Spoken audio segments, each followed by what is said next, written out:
मान्यवर मैं वैधानिक शिलालेख हूँ।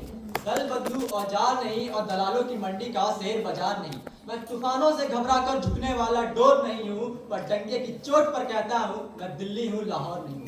मैं मर पड़ा ये जिंदा, मैं मर पड़ा ये जिंदा, मैं अपनी नज्म में तोल रहा हूँ। मैं भारत का संविधान हूँ, मैं लाल किले से बोल रहा हूँ। परम सम्मानित निष्पक्ष न्यायिक मंडल, आदरणीय शिक्षकगण एवं मेरे सामने आकार लेते हुए नवीन भारत के युवा साथियों, आप सभी को मेरा नमस्कार। मैं अमन कुमार, राजनीतिक विज्ञान का छात्र, देवता सत्संग महाविद्यालय से आप सभी के समक्ष अभिव्यक्ति की स्वतंत्रता के पक्ष में एवं मेरे विषय के विपक्ष में अपने विचार रखने आया हूँ। महोदय, मेरे प्रतिपक्षी वक्ता मीडिया की बात कर रहे थे, तो मैं उन्हें बताना चाहूंगा कि मीडिया को लोकतंत्र की महाअभिव्यक्ति कही जाती है। और कितनी विडंबना की बात है कि प्रेस स्वतंत्रता इंडेक्स में 180 देशों की सूची में 150वें पायदान पर खड़ा हमारा देश अभिव्यक्ति की आजादी पर सवाल खड़े करता है। मान्यवर, जब गैलीलियो ने कहा था कि सूरज धरती के चारों ओर नहीं, धरती सूरज के चारों ओर चक्कर लगाती है, तब धर्म के नेता चर्च ने उन्हें जेल में डाल दिया था। जब बाबा साहेब अम्बेडकर ने कहा था कि दलित छूट नहीं है, वो भी हमारी तरह इंसान है, उन्हें भी समान अधिकार मिलने ही चाहिए, तो तथाकथित सवर्ण जातियों का गुस्सा 7वें आसमान पर पहुंच गया था। जब राजा राम मोहन रॉय ने कहा था कि औरतों को जलाना बंद करो, सती प्रथा गलत है, तो समाज में उथल पुथल मच गया था।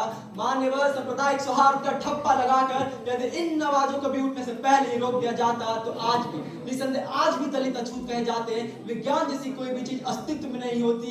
आज भी सूरज धरती के चक्कर लगा रहा होता और आज भी औरतों को जिंदा जलाया जा रहा होता। मानवर, मैं अपने प्रतिपक्षी वक्ता के तर्कों का खंडन करते हुए उन्हें बताना चाहूंगा कि उनके द्वारा दिए गए तर्क सरकार की विफलताओं के तर्क है। आजादी को अभिशाप बना देने वाले जनता की विफलताओं के तर्क है, ना कि अभिव्यक्ति की आजादी के।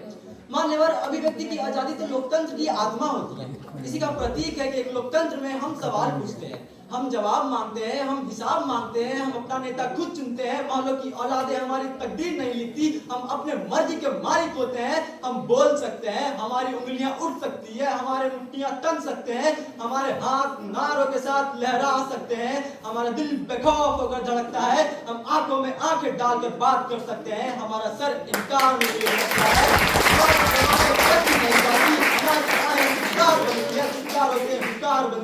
हुंकारों से सरकार बनती है। हम सरकार बना सकते हैं, हम सरकार गिरा सकते हैं, हम सरकार बन सकते हैं। हमारी सरकारें हमारी होती है। कोई गोली, कोई बंदूक, कोई सिपाही नहीं है। सच कहने की कोई मनाही नहीं है, जुर्म का चक्कर और तबाही नहीं है। हम चीन के तियानमेन चौक के छात्रों की तरह लोहे के टैंकों के तले कुचले नहीं जाते। कोई 30 सेंटीमीटर का बारूद का गोला हमारे जमाने बंद नहीं कर देता। कोई संगी राजा सवाल पूछने पर हमारा गला घोटने का या जिंदा जला देने का हुक्म नहीं दे देता। हम नाराज हो सकते हैं, हम गुस्सा दिखा सकते हैं, हर जोर जुर्म की टक्कर में संघर्ष हमारा नारा होता है। हम सत्ताधीशों पर भड़कते हैं तो सिंहासन खाली करो की जनता आती है कह सकते हैं।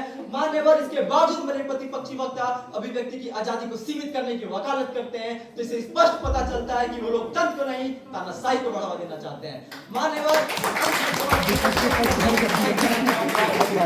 आवाज देश की कमान होती है, और जिस दिन देश की सड़कें सूनी हो जाएंगी, उस दिन हमारा संसद आवारा और नेता नकारा हो जाएंगे। धन्यवाद। जय हिंद, जय भारत।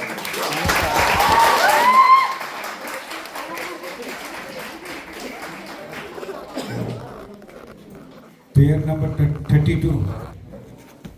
बंद कर, कोई मतलब मेरे को वीडियो